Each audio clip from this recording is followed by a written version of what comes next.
وجاءت سكرة الموت بالحق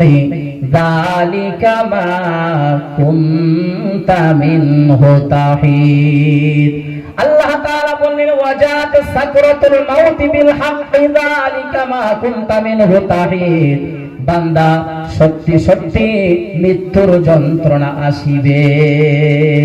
আল্লাহ তাআলা বললেন ওয়ালাউ তারা ইযিল যালিমুনা ফি গামারাতিল মাউত হে নবী আপনি যদি জানতেন জালেমদের মৃত্যুটা কেমন হয় আপনি সহ্য করতে পারতেন না আল্লাহর পয়গম্বর হযরত ইব্রাহিম আলাইহিস সালাতু সালাম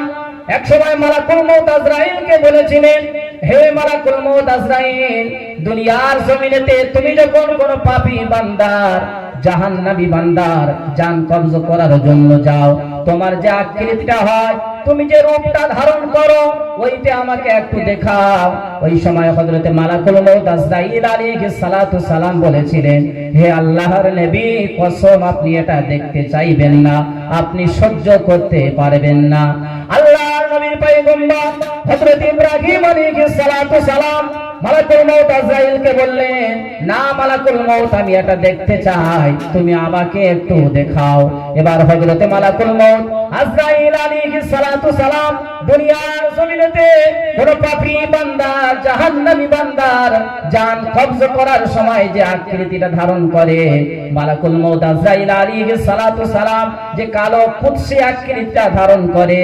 ওই কালো কুদসি আকৃতিটা নিয়ে যখন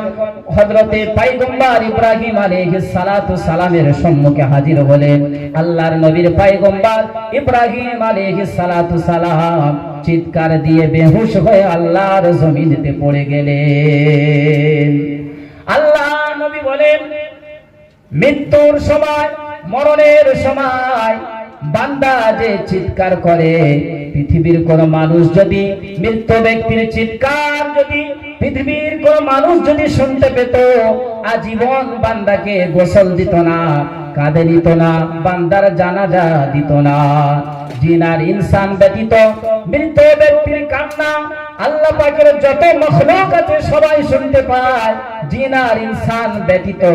সবাই ওই মৃত ব্যক্তির কান্না শুনতে পায় আল্লাহ নবী বলেন মৃত ব্যক্তি মরণের সময় যে কান্নাকাটি করে পৃথিবীর মানুষ যদি একবার কানে শুনতে পেত